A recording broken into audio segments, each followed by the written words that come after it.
Good afternoon. I'll introduce myself in just one moment, but first I'd like to make an announcement about the space's accessibility. The community room is T-Coil enabled. If you have T-Coil enabled devices, please feel welcome to switch them on at this time. If you don't have a T-Coil enabled device but would like to use one of our headsets, we have made some available on top of the piano. I'll also request that you silence your cell phones for the duration of this program. My name is Cliff Robinson, and I'm the Public Humanities Specialist here at the Princeton Public Library. This afternoon's program was made possible in part with support from the National Endowment for the Humanities. It follows from a focus which the library's programming team is putting on the theme of democracy for this national election year. The theme was introduced back in December at the 2023 Public Humanities Forum on Journalism and Democracy, but a number of other library programs will be exploring democracy in the coming months. Today it is my honor to introduce Sam Daley-Harris.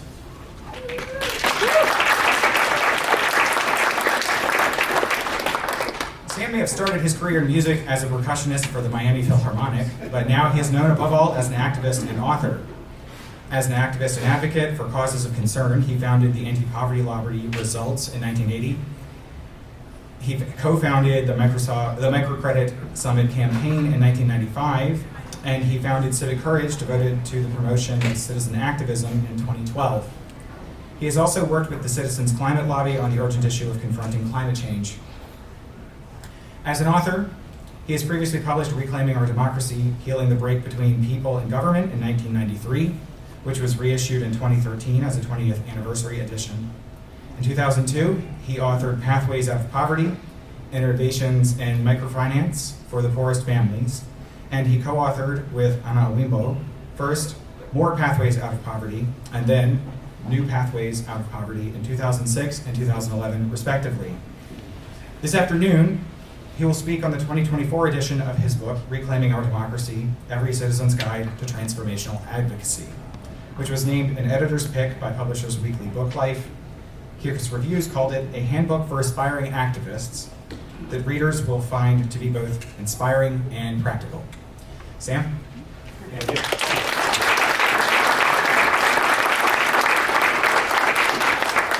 Can we do the old hello? Hello! It's great to be here. I want to thank Cliff and Janie and all the folks at the Princeton Public Library, Labyrinth Books, thank you so much for being here.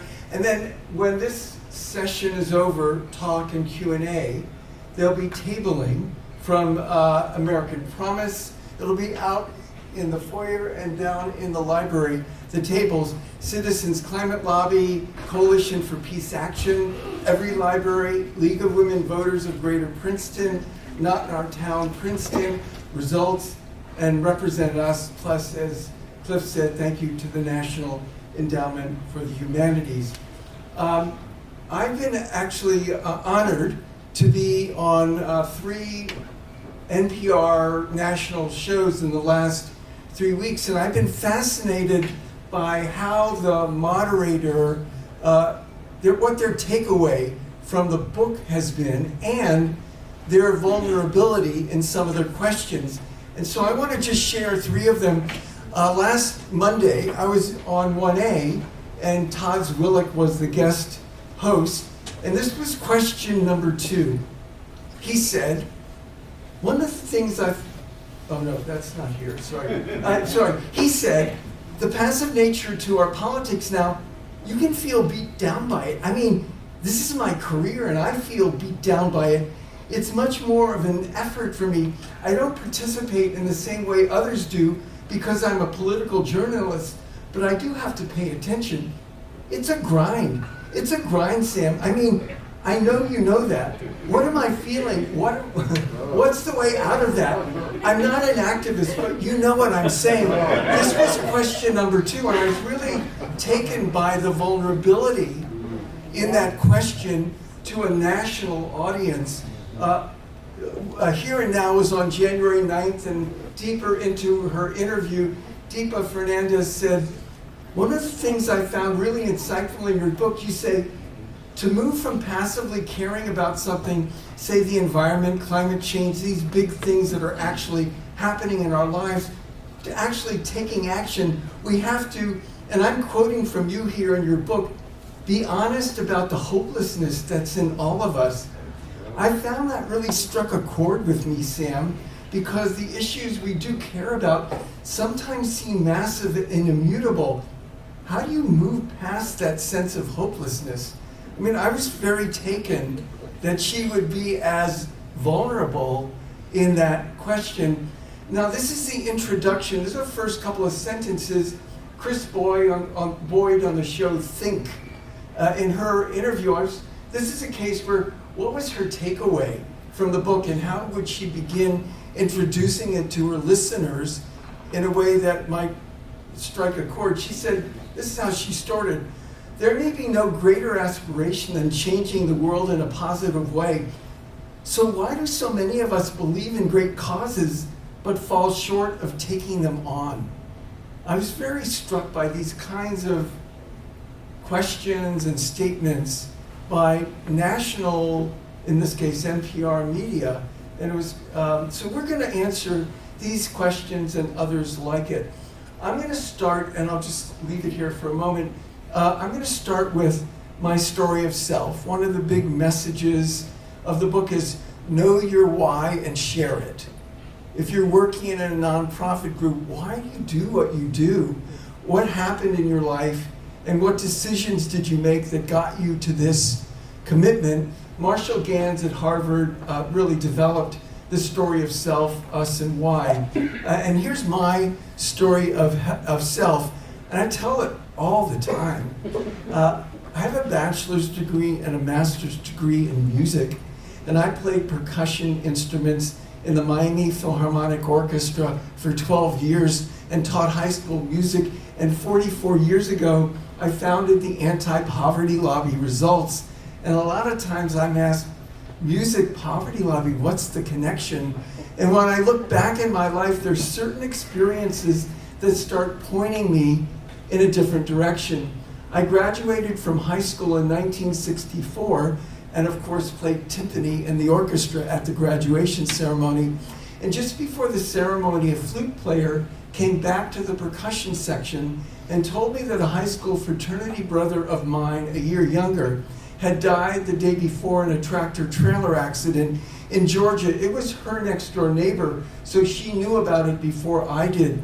I always say I was 17. When I was 17, mortality was an irrelevant concept. But during the funeral and the mourning period, I went with my friend's younger brother to pick up his report card from the homeroom teacher, which happened to be my algebra teacher. And it began to dawn on me that maybe I had 17 more minutes or months or years. And the questions of purpose came up. Why am I here? What am I here to do?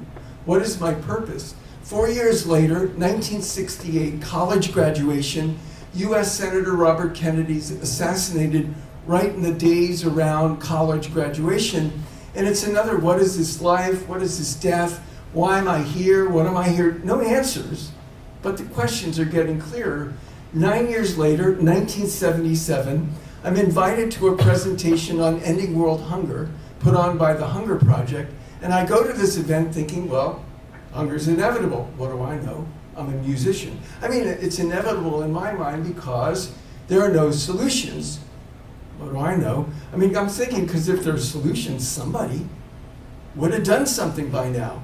But I go to this event and it's obvious right away, there's no mystery to growing food or clean water or basic health. I'm not hopeless about the perceived lack of solutions. I'm hopeless about human nature, people. We'll just never get around to doing the things that can be done. But there's one human nature I have some control over, my own. And my question, why am I here? What am I here to do? So I get involved in a big way. This is the end of the story.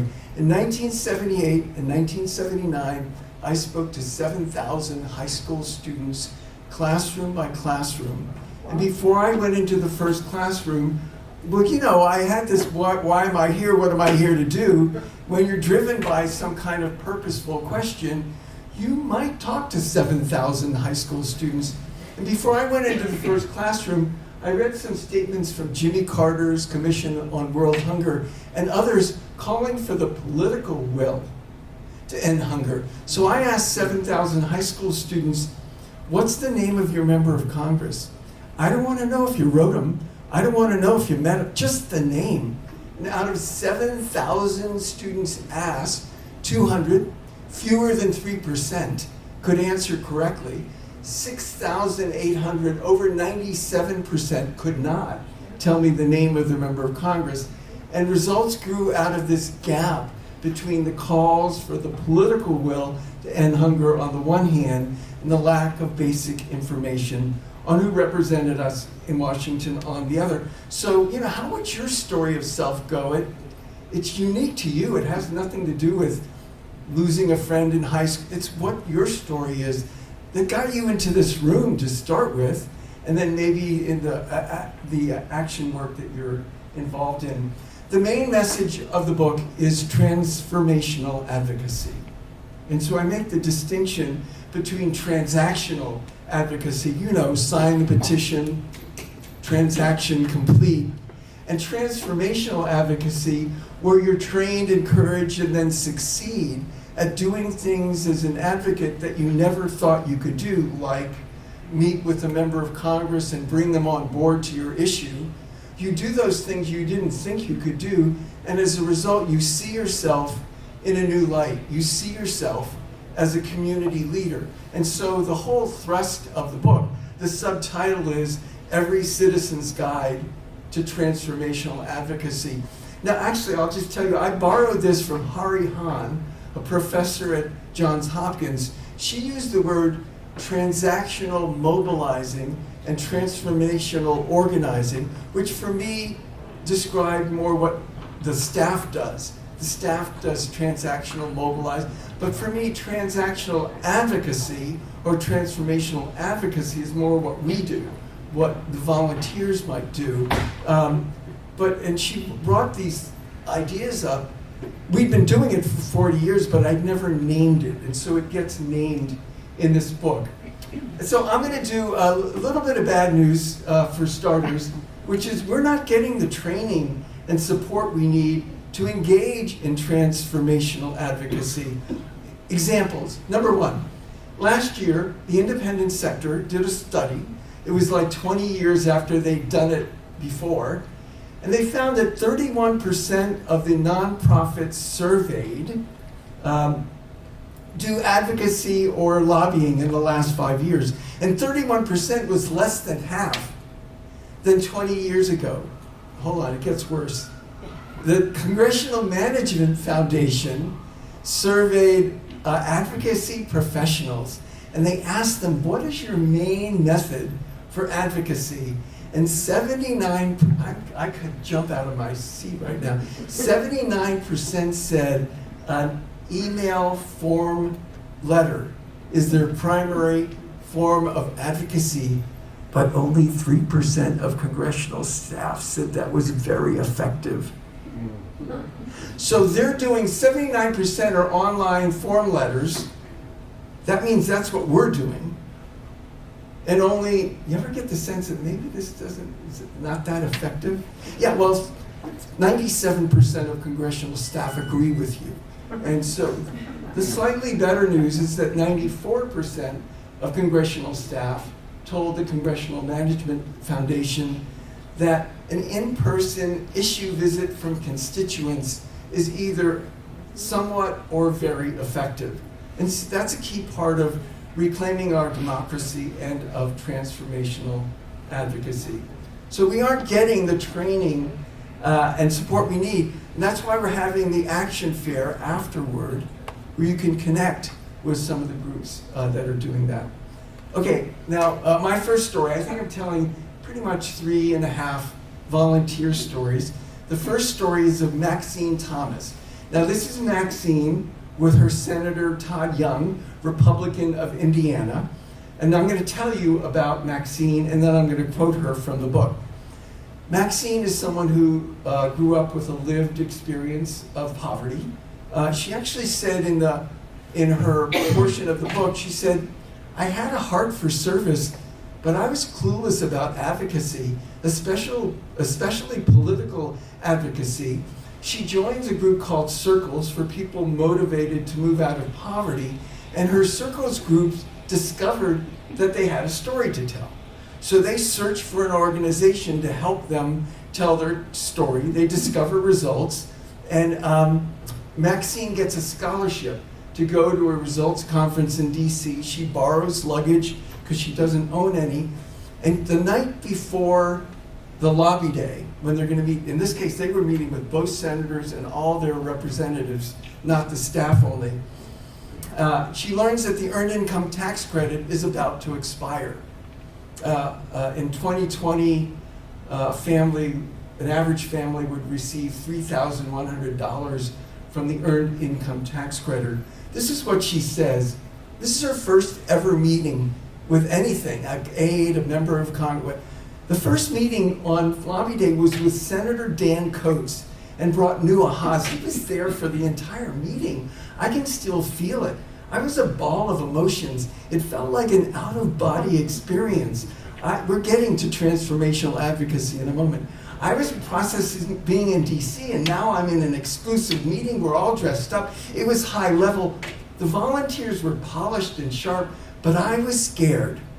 Now that's where you're headed toward transformation. But I was scared. Most of us are the first meeting like that, but I was scared and worried whether I would say the right thing. I think it was Lisa who asked me, would you like to say anything? I thanked the senator and said, I learned last night why I'm here. I didn't know I could come here from Indianapolis to talk to you, someone who represents us and can help us. I can't imagine what will happen if the Earned Income Tax Credit, EITC, is taken away from families like mine. I'm able to take a deep breath and catch up on my bills because of the EITC. I look forward to tax time because that's the only time I can handle my financial burden. I like to take my kids to the mall to buy shoes without worrying if it will take away from other bills. Senator Coates straightened himself up and said, wow, this has been emotional. Results, you do a good job of training people. Where did you find her? And then he thanked me. That was the year he retired. He was very connected even though it wasn't on his radar. He acknowledged my voice and thanked me for being there. After a full day of congressional meetings, Maxine said, quote, I was euphoric. I was on this high and felt I was part of something revolutionary. That's a far cry from feeling hopeless and cynical. That is transformational advocacy. How do you find an organization that's committed to delivering transformational advocacy? Remember, what's the number? 69% don't even do advocacy, and it's kind of like 79% of those who do form letters kind of thing. So how do you find one? First, recruitment and building community.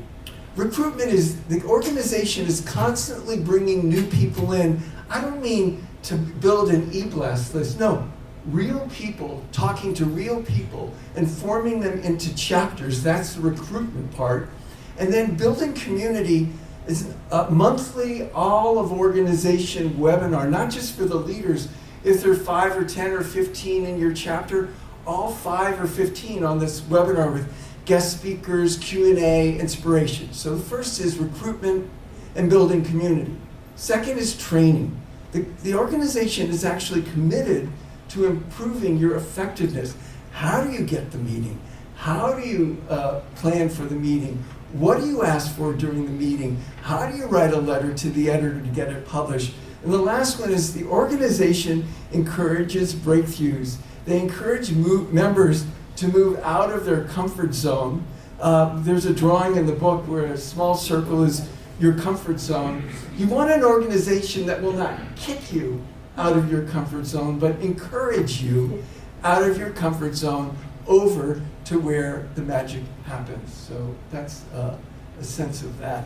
I'm going to skip this, actually, just in the name of time. It was a great one, actually.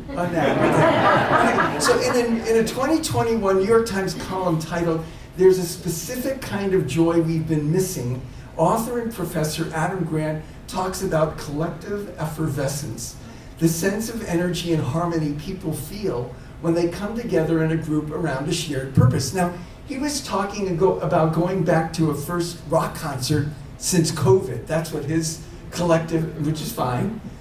But don't forget, after her day of meetings with her group, Maxine says, I was euphoric. I was on this high and felt I was part of something revolutionary. That is also collective effervescence. So, new topic. Over the last 40 years, results, volunteers, have played a lead advocacy role in a nearly 66% decline in global child deaths, saving almost 10 million young lives a year compared to the early 1980s. These are figures basically from UNICEF. In the early 80s, UNICEF was reporting that 40,000 children around the world were dying every day from mostly preventable things. Measles coupled with malnutrition, diarrheal dehydration coupled with malnutrition. And their report from 2021 is that the 40,000 a day had dropped to 13,800 a day. Still scandalously high, but clear progress. Here's some evidence of Results' efforts playing a key advocacy. We didn't immunize any kids, but we did the lobbying, we did the advocacy. After Results, volunteers generated 90 newspaper editorials, not letters, not op-eds, met with the editorial writers, and 90 editorials were published that year on the tripling of the Child Survival Fund. UNICEF executive director said in a handwritten note, we would send 4 editorials, 6 editorials, 5 editorials. The last batch, he sent the cover letter back, and in a handwritten note he wrote, I thank you in my mind at least weekly. He was getting all these editorials, if not more often, for what you and your colleagues are accomplishing, but I thought I should do it at least once this year in writing. And 27 years later, in a New York Times interview, 2013, former UNICEF Deputy Executive Director Kul Gautam said, to a great extent, it was because of the receptivity created by Results that the US funding for child survival increased so dramatically, and that led many other countries to come on board. And 9 years later, 2022, Peter Sands, Executive Director of the Global Fund to Fight AIDS, Tuberculosis, and Malaria, said this on one of the Results monthly national webinars. He said, quote, I know how powerful your voices and efforts are. We see that in the way you go up on Capitol Hill and talk to people from both sides of the aisle. They're hearing from across North America that you care about this. This is one of the most powerful ways in which America leads the world. Imagine being part of an organization that's played a lead advocacy role in what's amounted to a 66% decline in global child deaths over the last 40 years. New topic. Oh, this is going to be fun. I'm going to show you another photo of one of the revolutionaries doing this work. In 2019, President Trump called for a 29% cut to the Global Fund to Fight AIDS, Tuberculosis, and Malaria after it had saved 38 million lives since its launch in 2002. It was time for the Global Fund's 3-year replenishment, and other countries would likely follow the US lead. Now, of course, most people don't know that President Trump called for a 29%, and many probably would say, well, what can you do? You can't fight City Hall, whatever. The people I know roll up their sleeves and they get to work. Volunteers got hundreds of members of Congress, Republicans and Democrats, to co-sponsor resolutions in the House and Senate in support of the Global Fund, signed letters to Secretary of State Pompeo, and to letters to the top House and Senate appropriators, all in support of the Global Fund to Fight AIDS, Tuberculosis, and Malaria. So what do these revolutionary volunteer advocates look like? Well, some of them look like Margaret Smith, who's an activist in Results in Dallas, Texas. Now, she's seen here with Ted Cruz. She said, I'm holding Senator Cruz by both hands because I learned in Results not to let go until I finish my laser talk on the Global Fund to Fight AIDS, Tuberculosis, and Malaria. Now, that year was the first time Senator Cruz had ever done anything Results had requested, which was co-sponsoring the Senate resolution supporting the Global Fund. Instead of President Trump's proposed 29% cut, 2 House Republicans and 2 House Democrats stood on a stage in Lyon, France in 2019 and announced that Congress would provide a 16% increase to the Global Fund, which it and we did. By 2022, the end of the 3-year replenishment, the Global Fund partnership had saved 59 million lives since its inception. I'm going to now answer this question. Why does this matter? How does action like this affect people's lives? I'm going to do a short reading from a book, Race Against Time, Searching for Hope in AIDS-Ravaged Africa. The book was compiled from a lecture series in 2005, 3 years after the Global Fund was started, by Stephen Lewis, who was then the UN Secretary General's Special Envoy for AIDS in Africa. When I started reading this, my kids were 8 and 11. They're now 22 and 25. So when I started reading this, I'm reading about kids in a sibling-headed household. The parents have died of AIDS. There are no other relatives, and the household is headed by one of the siblings. And so these are all kids who were at that time the age of my own kids at that time. In this 4th story, Stephen Lewis tells how he and Gracia Michel, the wife of Nelson Mandela, are taken to a sibling-headed household in Uganda. There were 5 children in all, Lewis recounted, 3 girls, 14, 12, and 10, and 2 boys, 11 and 8. We entered the modest hut with our backs to the wall. Gracia with her arm around the 3 girls on her right, and I with my arm around the 2 boys on my left. Gracia then told all the hangers-on to leave, all the media, all the UN staff, except for 1 community worker and 1 translator. I had no idea what was coming. Gracia then turned to the 2 older girls and in a most gentle, reassuring voice asked, "Have you started to menstruate yet?" The 2 little girls, clearly startled, replied in those shy, barely audible whispered voices so characteristic of African children, "Yes." Then Gracia began to ask a series of questions. Do you know what it means? Have you talked with anyone about it? Do you talk with the villagers about it? Your teachers, your fellow students? Does anyone bring you any pads? The atmosphere was intense. The 2 little girls, now fully embraced in Gracia's arms, seemed to have suspended breathing, and I suddenly understood that I was witness to the first act of mothering that these girls had ever received about one of the most transfiguring experiences of a young girl's life. I've told this story a number of times because the experience had a profound impact on me. At the moment that Gracia asked her questions, I thought to myself, that's what's happening right across the continent. The transfer of love and knowledge and values and experience from one generation to the next is gone, and with it goes the confidence and security and sense of place which children normally take for granted. Children already traumatized by the death of their parents are left reeling as they confront the void in the aftermath. As we were leaving, I asked the oldest sister, "Who puts you to bed at night?" "I put everyone to bed," she replied. "But bedtimes can be pretty scary," I offered. "The nights are dark, the dreams can be upsetting. Don't any of the neighbors come in to help?" "No," she said matter-of-factly. "I put them to bed myself. I'm the mother." End of quote.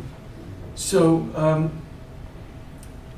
that's why people like Margaret Smith work on things like the Global Fund to fight AIDS, tuberculosis, and malaria, because of the very, very real people and very real stories that are behind these statistics. I'm going to tell a new story. This is about Ellie Sparks. That's Ellie Sparks. Ellie Sparks said that she joined Citizens Climate Lobby. When she joined, she was suffering from climate trauma. She would read Bill McKibben's book, Earth, and she would weep at home, and she would weep at work. And then she joined CCL, and 18 months later, she's co-leading a workshop on generating relationships with members of Congress and editorial writers. And she said, our executive director says, "We're betting the farm on relationships. Now go get a relationship with your member of Congress and your editorial writer. And at first she thought, well, how do you do that? And she noticed that some people use a work relationship as their model. Listen to what she says. My relationship model is different. I adore romantic relationships, so I use romance as my model. That first meeting with the editorial writer, it's like a blind date, only you've decided beforehand you're going to marry this woman. You're going to be sweet and interesting, not too intense. If it doesn't work out with the editor, you're going to marry one of his friends at the newspaper, the business editor, environment writer, city editor, someone at this paper will find you interesting and compelling. It's just a matter of being persistent until you find the right connection. I see the relationship with a member of Congress as an arranged marriage. If you live in their district, the member's aide has to meet with you. That's what our congressperson's ledge director told us in January. This is some years ago. Mickey Cantor was the congressman that she's talking about. Since then, we've met 5 times with the ledge director between January and August, 5 times. We schedule 45 minutes meetings. He keeps us well over an hour. He doesn't want us to leave. Why? Because a good arranged marriage starts out cold and slowly heats up over time. That's different than a love match, which starts out hot and slowly cools down. Then she gets to the essence of transformational advocacy. During our conference, I met with 20 congressional offices. I met with many folks whose view of the world was very different than mine. Going into their offices was hard. I had to let go of a lot of emotional baggage. I could no longer judge them or hold hostility in my heart toward them. I had to let go of my fear of climate change and my fear that they wouldn't listen to me. I had to center myself in love, releasing fear and centering in love. This is sacred and profound work. Who thinks about advocacy as being sacred and profound? Obviously, it can become that if you find the right organization and you open yourself up to it. When I work with a group that's meeting with a member of Congress who opposes their bill, I have them ask these 3 questions looking for an assignment. Question 1, we know you don't support this bill. What would it take to change your mind? 2, could you say more about that? 3, why do you think that is? It's a deep listening exercise, and you're looking for assignments. Some have used questions like this to get the first Republican and first Democrat to lead the House Climate Solutions Caucus, which was launched in 2016 and grew to 10 Republicans and 10 Democrats by the end of that year. Then President Trump was elected, and it went to 6 and 6 because some of the caucus had either been defeated or they'd retired or whatever it was. End of the second year of President Trump's term, it grew to 45 Republicans and 45 Democrats. On the left was that first Republican chair, Carlos Curbelo. You may see him on MSNBC once in a while, retired now. In the middle is Mia Love, former congresswoman from Utah. And on the right is Jay Butera, the volunteer, who really, and he didn't do it alone, but he really spearheaded that effort. So we're finishing up. The next slide is going to have a QR code. I just learned QR codes recently, but if you don't know QR codes, there'll be a web address at the bottom. And you could use this to join Civic Courage, because the books will be right over there. You could also use it to connect with one of the 4 organizations I've coached that deliver transformational advocacy. You can let me know if you'd like to host a book talk, you or an organization you're involved with. So I'm going to put this back up in a moment. So that's the QR code, and beneath it, for those who are like I was about 5 months ago, is the actual web address, which is reclaimingourdemocracy.com. And I'm going to close with this quote. I'm going to read it twice, and then we're going to go to questions. So this is from George Bernard Shaw's Man and Superman. This is the true joy in life, the being used for a purpose recognized by yourself as a mighty one, the being a force of nature instead of a selfish, feverish little clod of ailments and grievances, complaining that the world will not devote itself to making you happy. I am of the opinion that my life belongs to the whole community, and it is my privilege to do for it whatever I can. I want to be thoroughly used up when I die, for the harder I work, the more I live. I rejoice in life for its own sake. Life is no brief candle to me. It is a sort of splendid torch which I've got hold of for the moment, and I want to make it burn as brightly as possible before handing it on to future generations. This is the true joy in life, the being used for a purpose recognized by yourself as a mighty one, the being a force of nature instead of a selfish, feverish little clod of ailments and grievances, complaining that the world will not devote itself to making you happy. I am of the opinion that my life belongs to the whole community, and it is my privilege to do for it whatever I can. I want to be thoroughly used up when I die, for the harder I work, the more I live. I rejoice in life for its own sake. Life is no brief candle to me. It is a sort of splendid torch which I've got hold of for the moment, and I want to make it burn as brightly as possible before handing it on to future generations.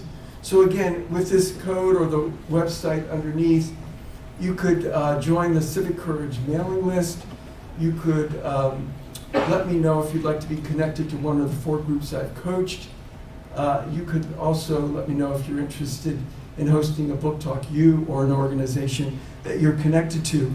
We're going to go to questions, and then we're going to go to the tabling, which are sort of just out the door in the lobby, and then down the hall in the library is where to find them.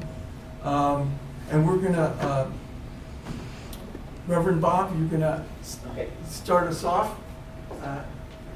Introduction, and we'll go to the next question after that.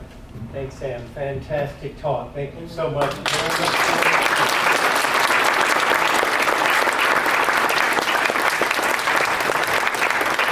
I had asked for just the opportunity to briefly tell you about one example of how this has worked in my work as Executive Director of the Coalition for Peace Action, now for 42 years. In 1993, there was a vote that was being taken in the New Jersey legislature about rescinding New Jersey's assault weapons ban.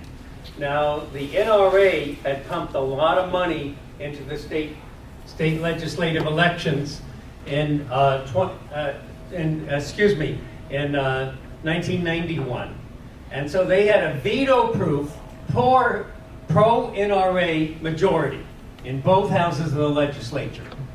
And they said, we're going to call in our jits, we're going to rescind that ban. Governor Florio vetoed it, so then they had to get a 2/3 override. It passed, the override happened in the New Jersey Assembly in early March of 1993. 3 weeks later was the vote in the Senate. So we had to get at least 1/3 of those senators to say, no, we're not going to vote to rescind. Instead, we generated so many phone calls to the state legislature that not a single state senator voted to rescind the ban. Wow. Not one. Wow. When our New Jersey state senator was asked by the Trenton Times, why didn't you vote to rescind the ban? He said, because 90% of the 1,000 people that called me, 90% said keep the ban, and so I had to vote that way. This is the way that the kind of thing Sam has been talking about works. When we get off our rear ends and do something as simple as making a phone call to your state senator, to your elected official, it makes a difference. Thanks. Keep up the great work, Sam. Whoa.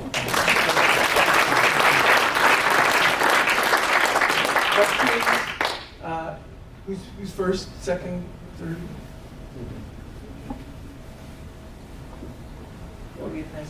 I think they've got it. They've got it. Okay. I look around the room and I'm guessing the median age is not 25. And my concern is what's following behind us and the youth and how to get them involved. Mm-hmm. The 25, 30-year-olds that have a great deal of power and aren't using it. And I don't know how we do that. Great, yeah, great question. So let me say a couple of things. At the midterm, most recent midterm, it was the second highest youth turnout. Yeah. And it was 23% Yeah. who turned out. So, I mean, the problem is quite dramatic. And so the thing that I would recommend for starters, I'm going to say one other thing. Who are the young people in your life? Children, grandchildren, nieces, nephews, neighbors. Talk to them about the importance of voting, of registering, of studying up on who's running and voting. So, I mean, that's kind of one piece of it. The other is, I did this workshop about 8 years ago, and the head of Citizens Climate Lobby came in as a guest speaker, and he said, oh, we have a lot of young people in CCL. For us, young is anyone under 64.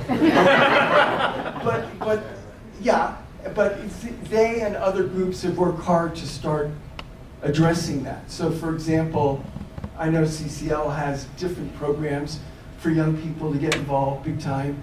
I know that Results has the Results Fellows program, which I think is like 50 to 70 young people every year who do a twice-a-month webinar and go to DC 2 times or more a year kind of thing. So I think groups are waking up to that problem and challenge, but you know, there's just so much more that we need to do, because you're more than right on when 23% is the second highest turnout of youth vote. I mean, I'll celebrate that it was higher than most times, but not even close to where it needs to be. Thank you. Who else? Please. Yeah, Oh, sorry. it's okay. Thanks. My question would be, one of the problems obviously we've all seen is campaign finance reform. When so many young people feel, well, how are we going to do anything because we don't have millions and millions of dollars, and you know, the party bosses pick the candidates because you know of the money, and so where do we go from there? Yeah, great. I'm trying to remember who I was being interviewed by. It was a pre-interview for 1A, and the executive producer said, so yeah, but what about structural changes to protect our democracy? And I said, and I'm going to ask Marie to speak in just a moment, I said, well, I'm going to stick with the whole issue of citizens awakening to their power. I could mention reapportionment that's open and not focused on Democrats or Republicans, or constitutional amendments to limit the influence of money in politics, or ranked choice voting, all critical. But my gig is awakening citizens to their powers, that those things can get enacted. And Marie, who's an expert in New Jersey, Yeah. along with some others in the room, do you want? We'll take it. But on his specific. Yes. I am the leader of the New Jersey chapter of American Promise, which is one of the, I've had the pleasure, the absolute pleasure of working with Sam as my mentor for quite a few years. And so, American Promise's job as a national nonprofit is to work for a constitutional amendment to fix money in politics. That's what we're working on a national basis. And my sister group here in New Jersey, and some other people are with me today, we're talking about, I think you mentioned the ballot and the candidates being picked by the party chairs. We're here working on some things on the ballot. So come talk to us afterwards. And we are, we want to have those breakthrough, find the magic moments, and we do. And I'm not sure there's any shortage of ideas of what to do. The shortage is in people doing it, kind of thing. Okay, good. Where are we? Hi. I think I have an answer to the question about youth engagement. I think we have to understand that kids today in their 20s, and my son is one of them, came of age in the aftermath of 9/11 and the national security state, the largest economic depression since World War II, and a pandemic. Okay? So if you read the polls, young people are very engaged on the issues and very progressive, but we're not really seeing them turn out in an advocacy role like us baby boomers. But they also see us baby boomers as being in the way because we're the largest generation in the country's history and we have dominated the society through our entire lives. And we're not giving up our wealth and power very quickly or easily, are we? Okay? So you have to give them hope in your advocacy work. And my name is Larry White, and I represent Voter Choice New Jersey. We're trying to bring ranked choice voting to the Garden State. And when I talk to young people about this, they're like, wow, where do I sign up? Because they see that their choices are so severely limited and that the older generations are holding on to power for dear life. And RCV could break that up. So we're tabling with Represent Us today. Talk to myself, to my colleagues Veronica and Herb up there in the second row, and get involved. We have permissive ranked choice voting bills in both houses of the legislature for local and school board elections this year. We want to get them on Governor Murphy's desk. Great. Thank you. About 10 minutes or so for questions. Any questions? Or we can end early and go to, yeah, please, go ahead. Julie, go ahead, 1 and 2. Hi, Sam. Thank you very much for your talk today. I just want to dig in a little bit about what your feelings are going back to the targeting for the advocacy, making a distinction between the structural changes in our system versus what are usually considered like more urgent and more important issues. Those other issues that are not focused on the structural changes in our system seem to get people more excited for some reason. And I'm just wondering if that's a distinction that you've seen, and how do we kind of, get people more involved in the structure, because that's where the hello? Yeah. Okay. Because the structural changes in a lot of our minds, again, I work with Larry, Voter Choice, New Jersey, ranked choice voting. The structural changes are not, all the other changes are enabled by the structural changes.